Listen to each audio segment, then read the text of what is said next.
It is the great transition.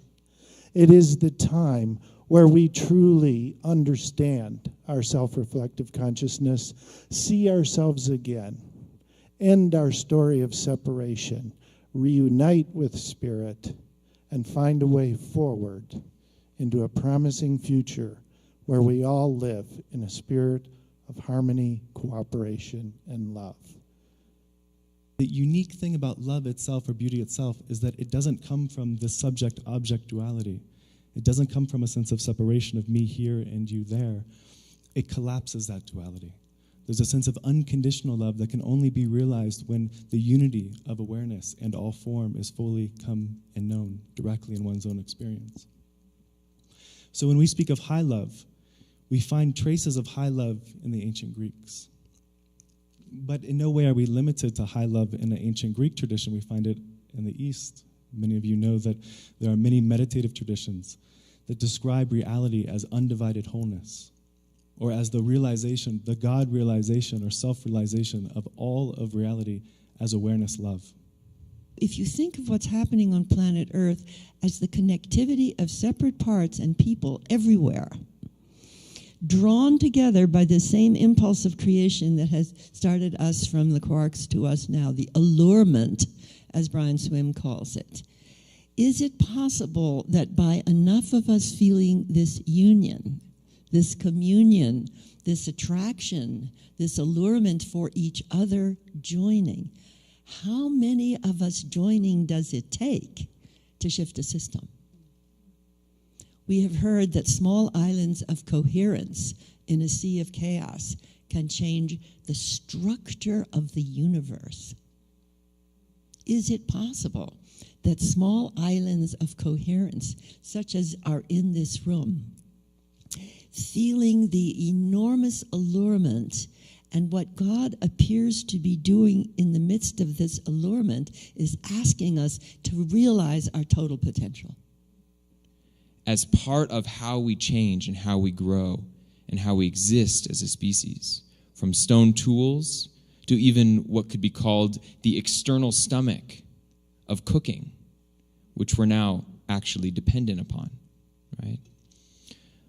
And so, for me, the question isn't, can technology actually support this deepest vision of our collective evolution, but rather it's an invitation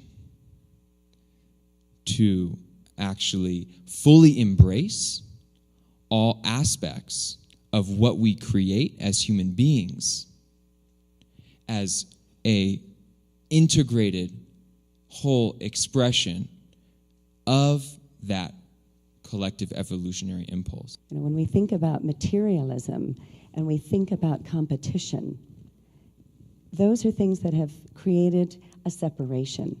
There have been the achievers and there have been the losers.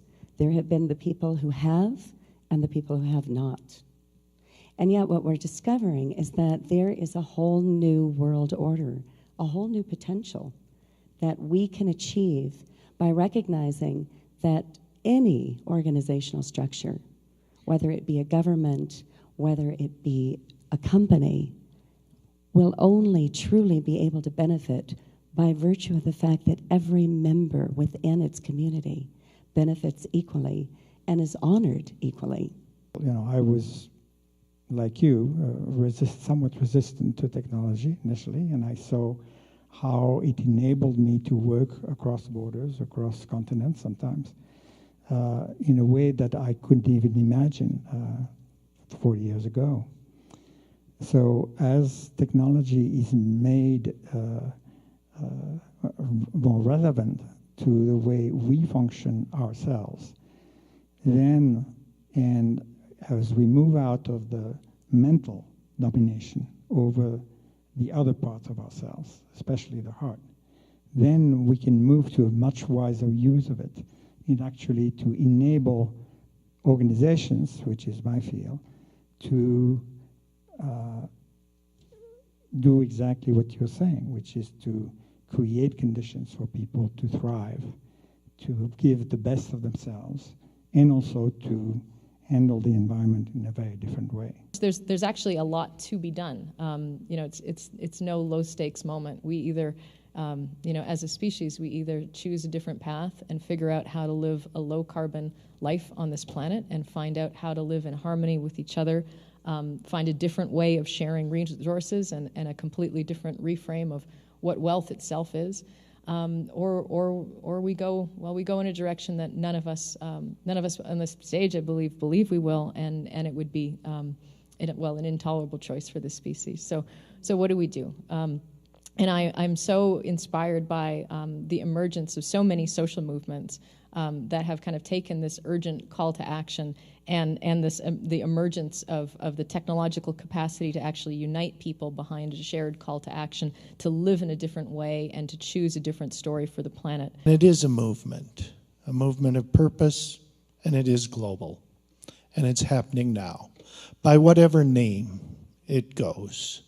As Paul Hacken has once eloquently expressed, it's a leaderless movement, and it's nameless because it's happening everywhere in so many ways, under so many names, under so many great sacred traditions renewing themselves now, that it really is a great blessing to be alive, to be rediscovering our purpose and moving it forward towards a new humanity.